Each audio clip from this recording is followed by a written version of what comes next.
বৃহস্পতিবার ভোর ৫টা নাগাদ মিটিলি ব্লকের গরুমারা জঙ্গল সংলগ্ন দক্ষিণ ধূপজোড়া ভবেশ্বর পাড়ায় এক বৃদ্ধার বাড়ি ভেঙে দিল একটি দলছুট বুনো দাতাল হাতি।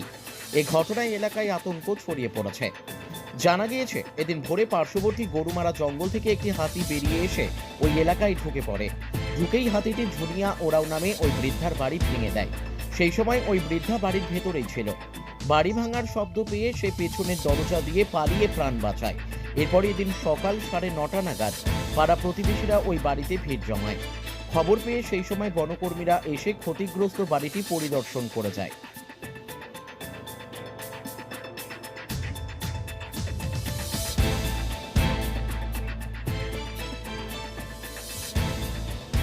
কি হয়েছে এখানে?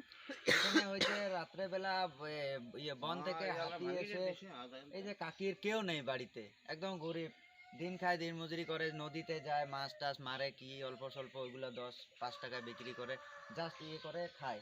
কি করবে, এখনো গরিব মানুষ আইছে, রাত্রেবেলা হাতি এসে ঘর টর ভেঙে চলে গেল। এখন কিভাবে একটু হেল্প করার দরকার, বা যে হোক, প্রধান হোক, পঞ্চায়েত হোক, বা এডিসি মেম্বার হোক, বা যেখানে থেকে একটু হেল্প করার দরকার।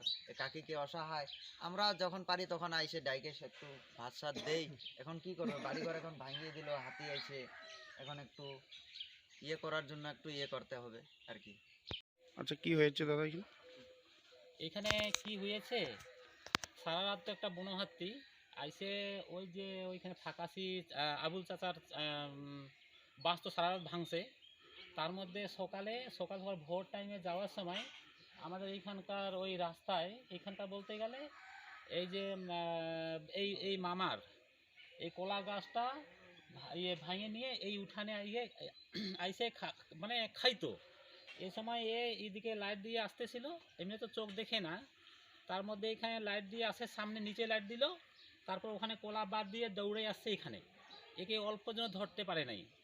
আর ওইখানে যে মহিলাটা থাকে, ওনার তো মনে করো যে ছেলে মেয়ে কেউ নাই, তার মধ্যে ওই একাই এখানে রান্নাবান্না করে খায়, তার মধ্যে দিন মিলে দিন খায়, তবুও মানে মানুষের যে কাজকর্ম করবে সেরকমও না।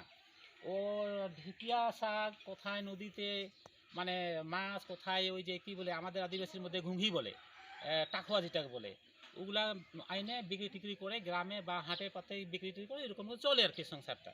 সংসার বলতে না, মানে নিজের পেটটা একটাই আর কি। আর এইভাবে যদি সারা রাত হাতি আসবে থাকবে, সারা রাত ঘুমাতে পারবে না, তারপরে দিনের বেলা সকাল উঠলে তো মানুষ কি করে কাজ করতে যাবে। আর এটার জন্য যদি কোনো বন দপ্তর যদি এখান থেকে কোনো আমাদের হাতির আওয়াজ পাইতে গেলে যদি ওরা স্কোয়াড যদি আসে আমাদের এখানে, তাহলে তো এইরকম আজকে যদি এমন হয়ে গেছে পালাইতে না পারলে তো একে আজকে মেরে দিত। তারপর ভোর 4:30টার দিকে আমাদের দিকে গেছে ফরেস্ট বস্তি। তারপরে ওখানে যে আমাদের তো পার্বতী যারা মানে লোকগুলা, ওরা তো ওইদিকে মানে পেশা পায়খানার জন্য নদীতেই যায়, আর ওই মুহূর্তে ওদেরকে তাড়া দিছিল।